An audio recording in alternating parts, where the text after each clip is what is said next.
യേശുക്രിസ്തുവിനെക്കുറിച്ച് അദ്ദേഹം പറയുന്നത് കേൾക്കുമ്പോൾ ഒരു പ്രത്യേക ശക്തിയുണ്ട് ആ വാക്കുകൾക്ക്. അവനാണ് എല്ലാത്തിൻ്റെയും കാതൽ, അവൻ ജീവൻ തന്നെയാണ്, അവൻ വെളിച്ചമാണ്. ശരിയാണ്. കാരണം അദ്ദേഹം അത് അനുഭവിച്ചറിഞ്ഞു. നമ്മൾ എത്ര അയോഗ്യരാണെങ്കിലും കുരിശിൽ കിടക്കുമ്പോഴും യേശുവിന് നമ്മുടെ ഓരോരുത്തരുടെയും പേരറിയാമായിരുന്നു എന്ന തിരിച്ചറിവ്. ആ തിരിച്ചറിവ് അദ്ദേഹത്തെ പൂർണ്ണമായി മാറ്റി, ആ ദൈവസ്നേഹത്തിലേക്ക് അടുപ്പിച്ചു. നിങ്ങളൊന്ന് ആലോചിച്ചു നോക്കൂ. ഈ ലോകം തരുന്ന പ്രശസ്തി, പണം, ലഹരി അല്ലെങ്കിൽ മറ്റെന്തെങ്കിലും, ഇതൊന്നും നമ്മുടെ ഉള്ളിലെ ആ ശൂന്യത നികത്താൻ പര്യാപ്തമല്ല. ഒരിക്കലുമല്ല. അത് നികത്താൻ ദൈവത്തിന് മാത്രമേ കഴിയൂ. പലരും പല വഴികൾ തേടി ബുദ്ധിസവും മറ്റുമൊക്കെ നോക്കി അവസാനം യേശുവിലേക്ക് തന്നെ എത്തുന്നു.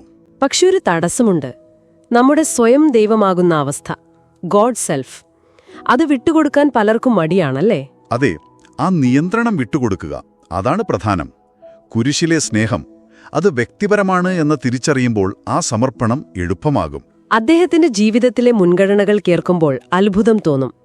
ആലിസ് കൂപ്പർ എന്ന റോക്ക് സ്റ്റാർ അത് 5ാം സ്ഥാനത്താണത്രേ. അതെ, ഒന്നാമത് ക്രിസ്തുവുമായുള്ള ബന്ധം, പിന്നെ കുടുംബം. ആ മാറ്റം, അത് ദൈവം അദ്ദേഹത്തിന്റെ ജീവിതത്തിൽ പ്രവർത്തിച്ചു എന്നതിന്റെ വ്യക്തമായ തെളിവാണ്. ഇപ്പോൾ തന്റെ ഭൂതകാലത്തെ പോലും മറ്റുള്ളവർക്കൊരു സാക്ഷ്യമായി ഉപയോഗിക്കുന്നു. തീർച്ചയായും. ലഹരിയെക്കുറിച്ച് കുട്ടികളോട് സംസാരിക്കുമ്പോൾ അദ്ദേഹത്തിന് ധൈര്യമായി പറയാം. കാരണം അദ്ദേഹം അതിലൂടെ എല്ലാം കടന്നുപോയവനാണ്. നിനക്കെന്തറിയാം എന്നാരും തിരിച്ചു ചോദിക്കില്ല. സ്വന്തം വീഴ്ചകൾ പോലും ദൈവം നന്മയ്ക്കായി ഉപയോഗിക്കുന്നു എന്നുള്ള വലിയൊരു സത്യം. അദ്ദേഹത്തിന്റെ ചില പാട്ടുകളിലും ഷോകളിലുമൊക്കെ പരോക്ഷമായി ഈ വീണ്ടെടുപ്പിന്റെയും തിന്മയുടെ മേലുള്ള നന്മയുടെ വിജയത്തിന്റെയുമൊക്കെ ആശയങ്ങൾ കാണാമെന്നും പറയുന്നുണ്ട്. പാപിയാണെങ്കിലും രക്ഷയ്ക്ക് സാധ്യതയുണ്ടെന്നുള്ള സന്ദേശം. അതെ, വീണ്ടെടുപ്പ് എന്ന് പറയുന്നത് യേശുക്രിസ്തുവിന്റെ ആ പരിപൂർണമായ യാഗത്തെ നമ്മൾ അയോഗ്യരാണെങ്കിൽ പോലും സ്വീകരിക്കുക എന്നതാണ്. തെറ്റലസ്റ്റായി, എല്ലാം നിവൃത്തിയായി.